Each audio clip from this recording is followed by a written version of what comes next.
look through that tomorrow. Call the Owatonna City Council meeting to order for Tuesday, July 15th. May we have roll call? Councilmember Dodson. Here. Schultz. Here. Burbank. Here. Rainey. Svenby. Here. Trilson. Dodson, or Abraham. Here. Kuntz. Here. We have 5 for the council and the mayor present. Thank you. Please rise and join us in the Pledge of Allegiance. I pledge allegiance to the flag of the United States of America and to the republic for which it stands, one nation, under God, indivisible, with liberty and justice for all. I'd like to welcome everyone here tonight, and with that, we do have one addition to the agenda, and that is 2.6.1, renewal of lease with SIMCAC. Questions from the council? To approve. Approve with that change by Nate. Second. Second by Brent. All those in favor say aye. Aye. Opposed? This has been approved. Next item on the agenda is the mayor. We have 1.41, a proclamation for Night to Unite, and we'll go with the mayor for that. Thank you, Les. August 5th is the Night to Unite again, and the proclamation reads, whereas the Minnesota Crime Prevention Association, along with AAA and local law enforcement agencies, are sponsoring a statewide program called Night to Unite on August 5th, 2014. And whereas Night to Unite is designed to get to know one another in your neighborhood, build neighborhood involvement by bringing police and communities together, and to bring an awareness to crime prevention and local law enforcement efforts. And whereas Night to Unite supports the idea that crime prevention is an inexpensive, effective tool in strengthening police and community partnerships. And whereas Night to Unite provides opportunities to celebrate the ongoing work of law enforcement in neighborhoods in Owatonna by working together to fight crime and victimization and increase public safety of all citizens. And whereas the citizens of Owatonna play an important role in assisting the Owatonna Police Department through joint crime, drug, and violence prevention efforts. Now, therefore, I, Mayor Thomas Kuntz, do hereby call upon all citizens in Owatonna to participate in Night to Unite on August 5th, 2014. Further, let it be resolved that I, Mayor Thomas Kuntz, do hereby proclaim Tuesday, August 5th, 2014, Night to Unite in Owatonna. Thank you, Tom. I do have a question, though. Just, I know in the past the fire department has been an assistance with this. Do we? Yes, they are participating again this year. Maybe next year in the proclamation include the fire department as part of that. So, Yep. Thank you. With that, we'll move on to the next item, which is an update from the Coalition of Greater Minnesota Cities, and we have Amanda Dewar here to join us.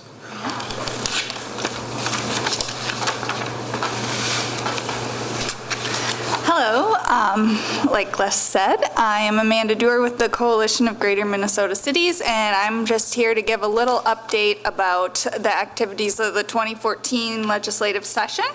The Coalition of Greater Minnesota Cities has 85 member cities across the state, and at the Capitol we provide advocacy in the areas of local government aid and property taxes, economic development, annexation and land use, environmental regulation, and transportation. Going into this session, there were a few things. Last year, as you know, as I talked about last year, we had the reform of the LGA program and an additional $80 million of funding put into it. And the February forecast this year showed that the state was going to have a budget surplus of $1.2 billion for this biennium and then $2.6 going into the next biennium. It was not a budget year this year, however. The main budget was passed last year, but a typical bonding year this year where they would pass a bonding bill. But at the end of the 2013 session, a deal was made that they were going to cap the bonding bill at $850 million. So our goals going into the session were a $57 million increase in LGA, which would bring cities back to the funding level from 2002, which was the high mark for LGA funding.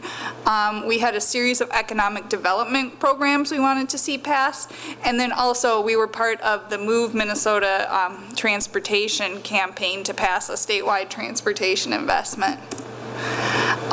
When the preliminary levies were released at the end of last year, you may remember it caused quite a stir in the media because they were projected at a 2.1% increase. So there was a lot of negative press in the Star Tribune and NPR, some other media. And the Dayton administration and some of the commissioners there were also critical because sorry, I lost it. So there was a negative spin and concern from legislators, governor alike. So the CGMC had to do a lot of setting the record straight on this and explain to people this 2.1% increase was actually the third smallest levy increase in the past 25 years and less than half of the average levy increase over the past 10 years, and remind lawmakers that cities are paying catch-up here after years and years of cuts and unallotments. There's all sorts of delayed purchases, equipment that was needed, infrastructure needs that were going unmet, so cities had a lot of catching up to do. We did a response in the Star Tribune by our president, the mayor of Glencoe, Randy Wilson. A group of mayors, I think including Mayor Kuntz, met with the governor and Commissioner Franz to talk about LGA and kind of the long-term, playing catch-up that cities were doing. We issued a letter to all legislators, and then we encouraged our local cities to reach out to the local media and tell their story about how they were using the LGA increase. And this is a graph that just kind of shows the LGA increase over the past 25 years. And as you can see, the increase from 2013 to 2014 was indeed small in comparison. So we were able to kind of pacify this concern by setting the record straight and then move forward with our proposal for a $57 million increase, which would help cities catch up, from the years of cuts and the purchases that needed to be made, the wages of staff that had been frozen. Still, the governor and the state Senate weren't really supportive of these efforts, but the House did show some interest in LGA funding, and they had passed a tax bill that included the annual adjustment for inflation and population growth. That was originally part of the LGA formula reform of last year, but was taken out because, again, last year the Senate had concerns over this. So that was the House's proposal this year, and that would have meant an additional $10.1 million in funding for next year. The Senate bill, like I said, they had no new LGA funding. And at the end of the day, after it was worked out in the conference committee, we got a $7.8 million increase going into next year and $2.5 million increase for 2016. And again, the Senate, just not supportive of that annual inflation increase. So cities are going to have to keep going back every year and asking for additional funds. And obviously, it'll be up to the CGMC membership as we vote on our policy positions, but I expect that next year, which is a budget year, we'll be going back and asking for an LGA appropriation increase again, likely to that 2002 level. And this is a graph that just shows how the additional funding that we were able to secure helps Owatonna about $80,000 additional dollars. So nothing huge, but certainly better than a cut. And after years of cuts, I'm sure it will be put to good use. This graph just kind of shows how all of the tax relief was spent in the tax bill. They did a lot of investments in agriculture properties. And then also the tax bill that was passed into law this year clarified the sales tax exemption that was passed last year, which I'm sure your city, as well as other cities, along with the Department of Revenue, just had trouble administering and figuring out, which goods and services were exempt from the sales tax. So this year, they finally clarified that, and they included HRAs, port authorities, joint powers groups, and special taxing districts as eligible for this local sales tax exemption, and included a complete list of goods and services, to which the exemption does not apply. So hopefully moving forward, it will be a lot more clear for both the department and cities. In terms of economic development, our top priority this year was broadband. The governor had a task force a couple years ago that identified the need for a $100 million infrastructure fund to support the development of broadband in greater Minnesota. And as we reached out to businesses and chambers and EDAs in greater Minnesota, that was consistently told us to be the #1 need to support economic development.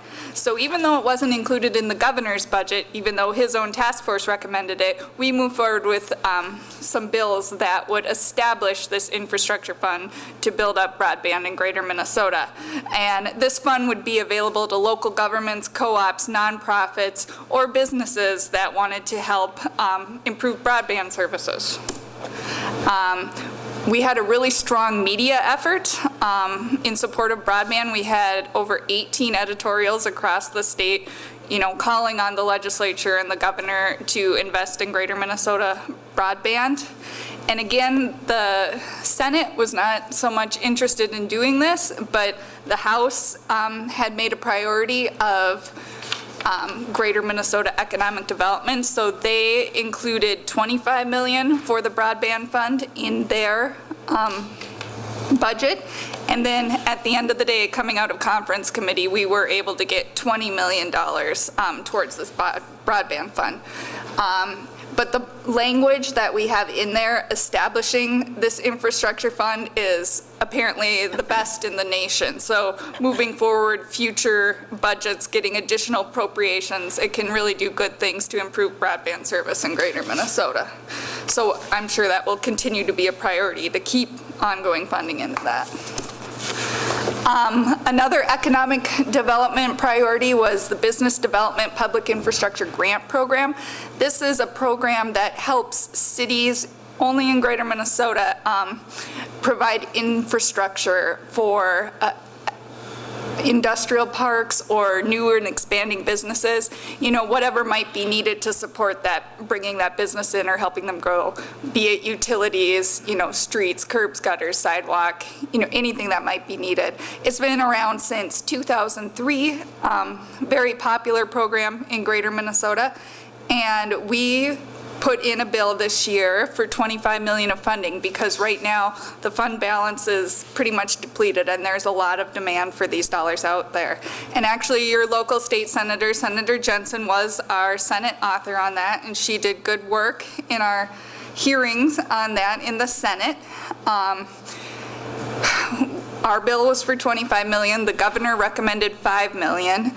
The House, we had to fight tooth and nail to get $5 million amended into the bill because the chair there was hesitant to fund a program that was only for greater Minnesota.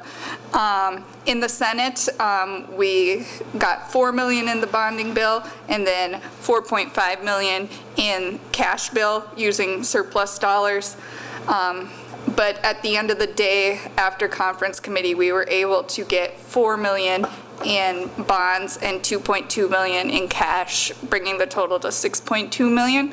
And I will say, if you do have a local project, which I had spoken to Jennifer Libby with the chamber, and she had identified something that she thought, when I did a survey of EDAs across the state, I gathered more than $6.2 million of projects that are out there, so I would encourage you to get your applications in early if you do have something that you want to pursue there.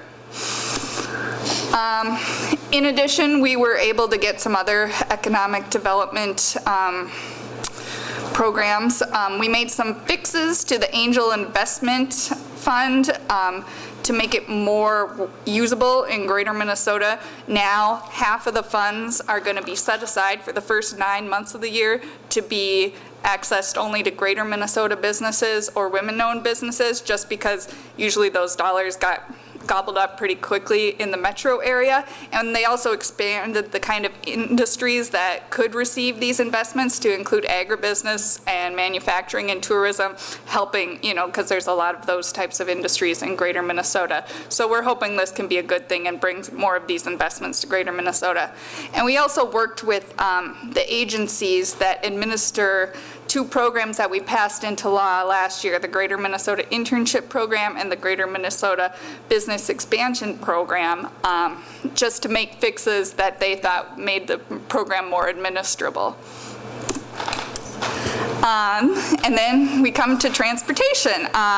The coalition was part of the Move Minnesota Coalition, over 200 organizations of different backgrounds working together to pass a statewide transportation investment. I actually serve on the steering committee on behalf of CGMC for Move Minnesota, so it was helpful in putting together the package, and it was what we were trying to advance was very good for greater Minnesota. Included a significant investment in the Corridors of Commerce program, which is doing good things in this area on Highway 14. But it became clear early in the session that the governor and the leadership of the House really weren't interested in increasing revenues for transportation, most likely because it's an election year and raising taxes isn't popular. But both the governor and the Speaker of the House have publicly stated that they're going to make transportation a top priority in 2015 if they're reelected. And I do believe that even if there is a shift in majority in either one of those, I think on a bipartisan basis, there's been a lot of focus and attention on transportation that I think it'll be a big talking point next session, no matter what.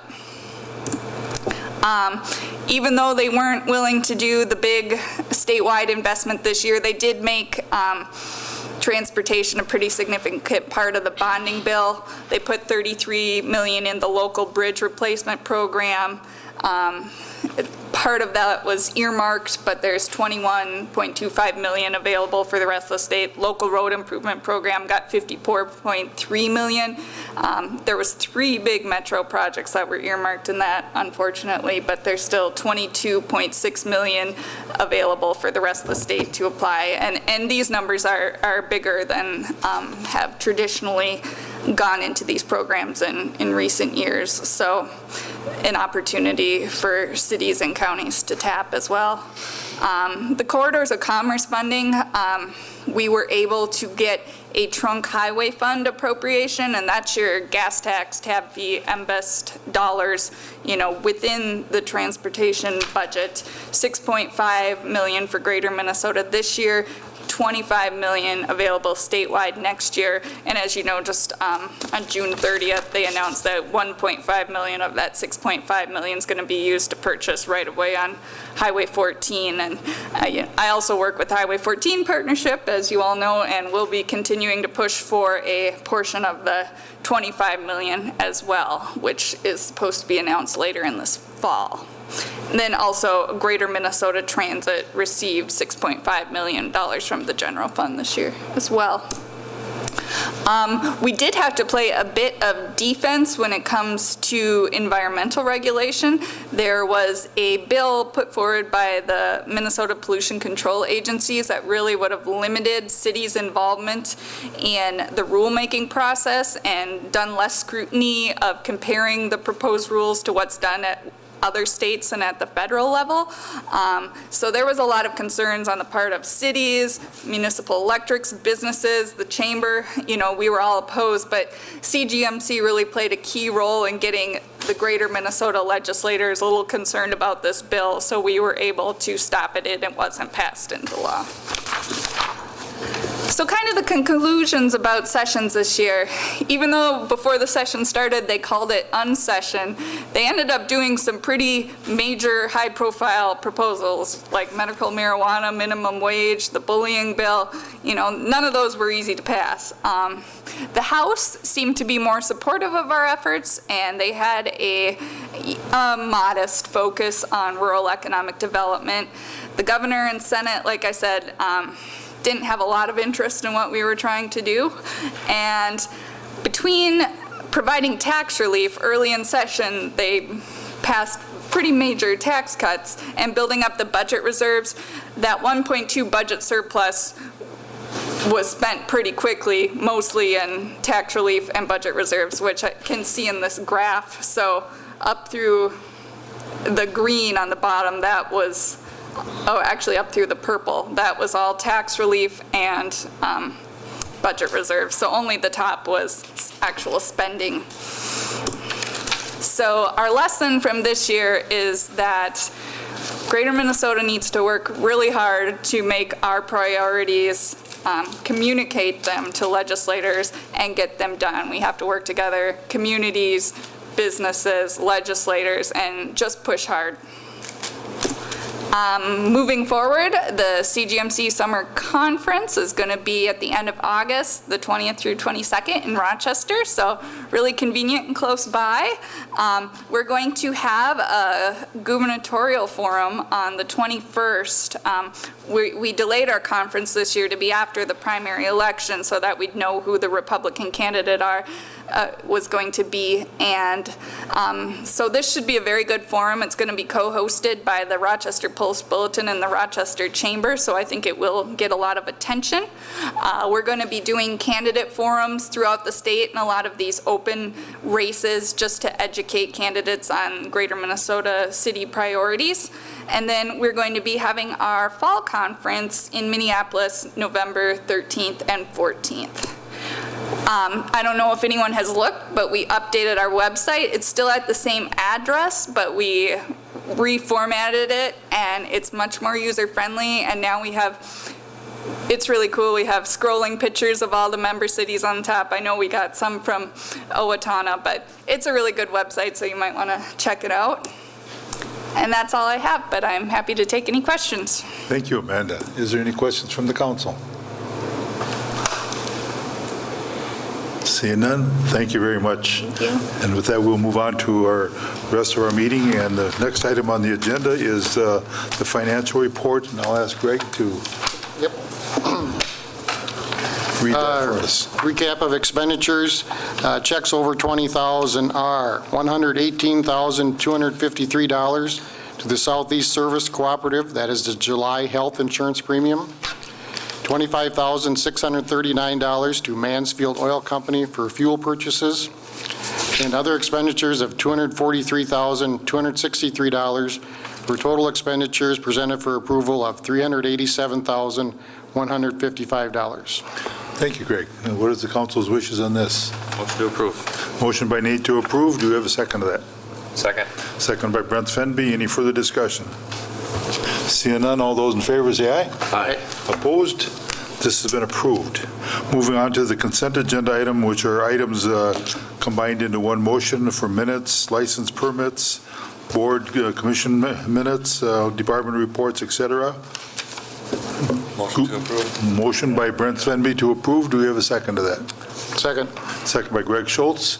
Any further discussion there? Seeing none, all those in favor say aye. Aye. Opposed? This has been approved. Moving on to action items, the first one we have is 3.51, Resolution 3814, MnDOT Agreement, Stormwater Pond and Industrial Park, and we will go to Troy with that. In working with the Daikin Applied Expansion Projects, efforts have been made to construct a regional pond that would not only meet the stormwater requirements of the Daikin's expansion, but also provides additional stormwater capacity following the city's stormwater plan. The location of the pond would be on MnDOT's property. An agreement has been worked out with MnDOT to transfer the property to the city to develop a regional stormwater pond. The transfer of the land would happen at a later date as the proper process must be followed for MnDOT to sell property. With the tight timelines for the Daikin project, MnDOT will give permission to start the construction of the pond under MnDOT ownership. Bids would be taken on the construction of the pond so that it could be completed this fall. Since the EDA funds would be used to fund the stormwater pond, a resolution approving terms of the interfund loan must be passed by the city council. And we have I included a memo there from Ed Sheeta from Advanced Resources, our consultant, explaining that interloan fund resolution. The EDA has approved the funding for the pond, which is estimated to cost $1 million. It's actually probably more in the $700,000 range. We did apply for a business development infrastructure grant that Amanda was talking about, getting those applications in. We got the application in and have received preliminary approval for that upon final costs. That would cover 50% of the pond, up to $500,000. Tax increment financing would reimburse the EDA for the remaining costs of the pond, except the EDA has agreed to contribute up to $150,000 for the pond. So you have two resolutions, one for the MnDOT agreement and one for the interfund loan resolution, and staff would recommend approval of both resolutions. Thank you, Troy. With that, any questions from the council? We will address Resolution 38-14 first, the MnDOT agreement. What is the council's wishes? Move to approve. We have a motion by Greg Schultz to approve. Do we have a second to that? Second. Second by Dave Burbank. Any further discussion there? Seeing none, all those in favor say aye. Aye. Opposed? This has been approved. Now we'll take on 39-14, interfund loan transfer, and what is the council's wishes there? Troy? Pardon me?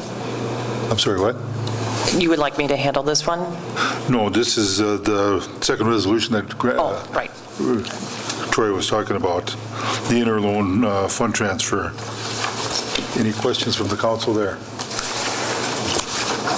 Move to approve. We have a motion by Greg Schultz to approve. Do we have a second to that? Second.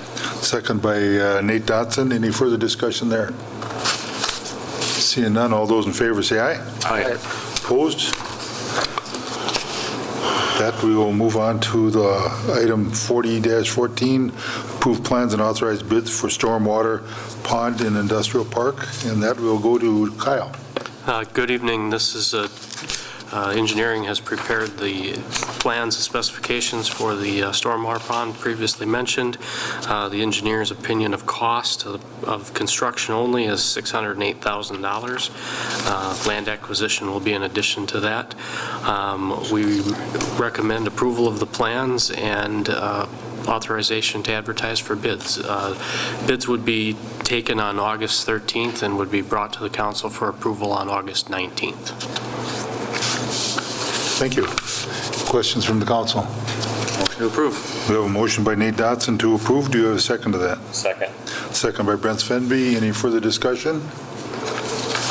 Seeing none, all those in favor say aye. Aye. Opposed?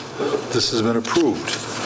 Now we'll move on to public comments, and anyone in the audience wish to speak on anything other than what is on the agenda. We will allow you 2 minutes.